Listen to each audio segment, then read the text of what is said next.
On est live déjà. Bonjour, si vous êtes live, bonjour. Bien sûr, cet épisode est comme toute semaine, c'est pour clarifier. Cette fois-ci, c'est pour clarifier et comprendre le business digital. Bonjour à tous et bienvenue dans notre podcast avec Amy et Solange dédié à l'entrepreneuriat. I'm sorry, je ne sais pas ce qui se passe aujourd'hui. Bonjour, encore une fois, c'est dédié à l'entrepreneuriat digital et à la liberté financière et au développement personnel. So, avant de continuer, laissez-moi vous poser une question. Combien de fois avez-vous entendu ou parlé d'un business en ligne sans jamais vraiment comprendre ce que c'est? Aujourd'hui, nous allons apporter de la clarté, de la transparence et une vision plus professionnelle de ce modèle. Et pour cela, nous avons un invité très spécial. C'est une personne exceptionnelle, éduquée, avec une carrière stable. Il est banquier, financier, qui a choisi, à côté de son travail, de rejoindre ce business digital pour préparer son futur. Abdelkrim, bienvenue. Merci infiniment, Amy. Merci beaucoup, Solange. Je vous remercie infiniment pour cette invitation. C'est un honneur pour moi de faire partie de cette série d'épisodes que je tiens à vous remercier pour ce partage et c'est vraiment inspirant. Merci beaucoup. L'honneur est partagé et j'ai oublié de vous dire Happy Valentine. Merci beaucoup. À vous de même. Merci, Amy. Joyeux Valentin à vous tous et à toi, Amy, et à toi, Abdelkarim. Aujourd'hui, nous voulons avoir une conversation simple, authentique et surtout transparente. Abdelkarim, bonjour, heureuse d'être avec nous aujourd'hui. Peux-tu nous parler de ta situation avant de découvrir ce modèle, s'il vous plaît? Oui, bien sûr, Solange. Merci pour cette question. Pour les personnes qui ne me connaissent pas, je m'appelle Abdelkrim. Je suis marocain résident au Canada depuis aux alentours de 2 ans et demi. Là, quand je suis venu au Canada, en fait, j'avais déjà cette vision d'entamer quelque chose en mon nom, de franchir l'étape de l'entrepreneuriat. J'ai trouvé pas mal d'idées, sincèrement, de très belles idées, mais en même temps des obstacles, que ce soit en termes d'investissement colossal qu'il faut avoir, que ce soit en termes d'argent ou bien en termes de temps. Chose qui m'a permis de découvrir le monde digital ou bien l'entrepreneuriat digital, et notamment ce modèle-là dont on est aujourd'hui, qui répond parfaitement à mes besoins, que ce soit en termes de flexibilité de temps. Et je suis actuellement, je jongle entre deux casquettes, l'entrepreneuriat et le volet salarial. Et je vois une vision claire devant moi qui me permet de gérer mon timing. Merci. Merci encore une fois pour partager avec Rim et beaucoup de personnes pensent qu'il faut déjà de l'expérience pour commencer. Est-ce vrai? Très bonne question. Non, totalement. Il n'y a pas d'expérience requise pour genre entamer ce projet-là. Pour la simple raison, et parmi les choses qui m'ont vraiment convaincu aussi lors de ma première décision, c'est que ce modèle-là, il octroie une sorte d'encyclopédie, une formation continue de l'encadrement qui est fait pour les débutants. Donc, toute personne qui intègre ce processus-là, ils ont entre les mains tous les ingrédients en termes de formation, en termes de techniques à apprendre. Et puis, parlons aussi de tout ce qui est les Zoom meetings ou bien les réunions qu'on fasse chaque semaine. Donc, non, pour répondre à la question brièvement, non, pas d'expérience exigée dans ce sens. Formidable. Alors, comme beaucoup aujourd'hui, as-tu des doutes au début, Abdelkarim?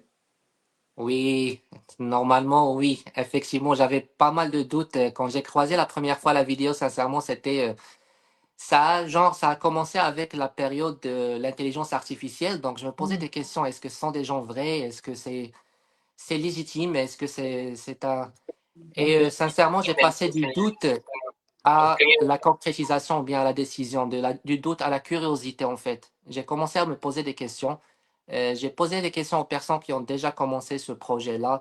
Et là, et j'aimerais bien souligner aussi ce que j'ai beaucoup aimé, c'est qu'il y a une étude de marché derrière. C'est-à-dire, avant de prendre même la décision, si on a des doutes, on fait une étude de marché, on voit tous les partenariats qu'on a, on voit toutes les démarches avant de prendre la décision.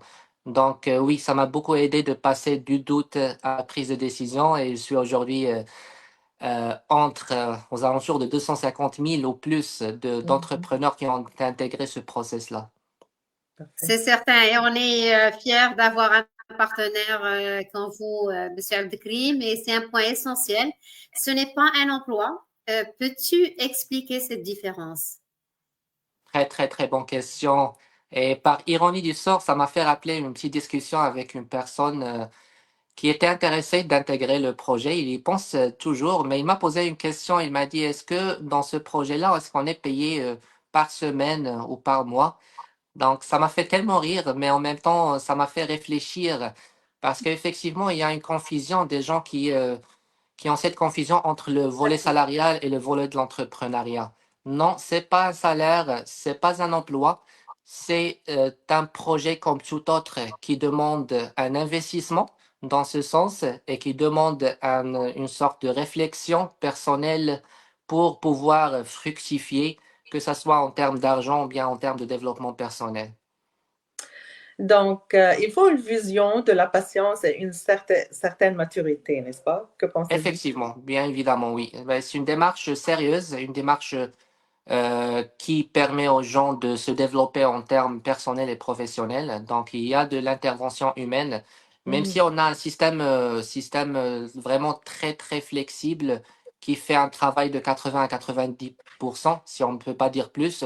Mais oui, il y a de l'investissement derrière. Une personne doit prendre les choses au sérieux pour voir les résultats. Mhm. So, merci encore une fois, Abdelkrim, de partager ton parcours et d'expliquer les choses clairement, avec clarité et confiance et confidence et honnêteté. Avant de conclure, quel conseil donnerais-tu à quelqu'un qui hésite? Oui, très bonne question. Pour toute personne qui hésite, comme j'ai mentionné tout à l'heure, il y a une étude de marché derrière. Donc, posez-vous des questions, posez-nous des questions. Vous pouvez toujours, nous sommes ouverts à toute question. Vous pourrez poser la question à Amy, à Solange ou à moi-même. Donc, essayez de voir les choses dedans. Essayez de faire une étude de marché en moins pour voir les choses claires. Et après, vous Voilà, je pouvez dirais prendre la décision. Voilà, donc vous pouvez prendre des décisions après. Donc, il c'est n'y a pas certain. du rush. Très beau. Merci beaucoup, Abdelkarim, pour Donc, il cette faudrait vision juste qu'ils suivent les inspirante. étapes. Comment? Je m'excuse? Il faudrait juste suivre les étapes. Il faudrait juste qu'ils suivent les étapes. Effectivement. Effectivement. Donc, il y a des étapes simples à suivre et puis vous aurez toutes les informations nécessaires. Et C'est beau. Alors, l'objectif est vraiment de construire une activité durable, flexible et évolutive sans quitter son emploi et son propre rythme. Est-ce que c'est bien c'est ça? certain, c'est certain, c'est certain, Solange. Et voilà, je voudrais que vous répondiez, Monsieur Abdelkrim. Pouvez-vous répéter que selon, s'il vous plaît, je m'excuse? C'est juste que l'objectif est de construire une activité durable. C'est ça que vous viendrez de Oui, nous dire. effectivement. Effectivement. Donc, ce sont des étapes à suivre. Donc, on fait une formation qui peut prendre un mois euh, et moins encore. Donc, après ça, on a l'accès à une encyclopédie, on a un accompagnement, un encadrement dans ce sens. Donc, voilà. Donc, il y a juste des étapes simples à suivre. Et puis, on est là en tant qu'entrepreneur. C'est bien ça, exactement. Merci. Merci pour la clarification. J'ai une, j'ai une autre question à toi. La langue, c'est un obstacle, vous pensez? Non, pas du tout. Là, c'est aussi parmi les caractéristiques de ce modèle, c'est que de un, il peut être traduit à plusieurs langues. On voit toute personne aujourd'hui de différentes langues qui ont pu procéder et entamer ce projet-là. Donc, non, il n'y a pas d'obstacle. Toute personne peut y intégrer facilement, peut avoir les acquis nécessaires, quelle que soit leur langue. So, merci encore une fois, Abdelkrim, d'être là. Merci pour répondre à toutes nos questions. Et avant de terminer, il est Avec eux. important de préciser que ce modèle est légal et structuré. Ce n'est ni un MLM, ni un système pyramide. Il s'agit d'un écosystème basé sur l'éducation digitale où les personnes développent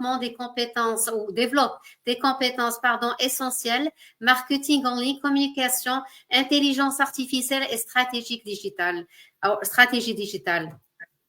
Qu'est-ce que vous C'est bien pensez? ça, c'est juste, je veux dire, c'est l'objectif, c'est de construire une activité durable, flexible et évolutive sans quitter son emploi et son propre rythme. C'est comme Merci. ça va en parallèle. Et merci à vous. Merci encore une fois, Solange. Merci, Abdelkrim. Merci de nous avoir écoutés. Pour en savoir plus, contactez-nous et contactez la personne qui vous inviterait au cours de ce podcast. Et à très bientôt. Merci infiniment. Bientôt. Bye bye, très bonne journée. À bientôt. Au revoir, bonne journée.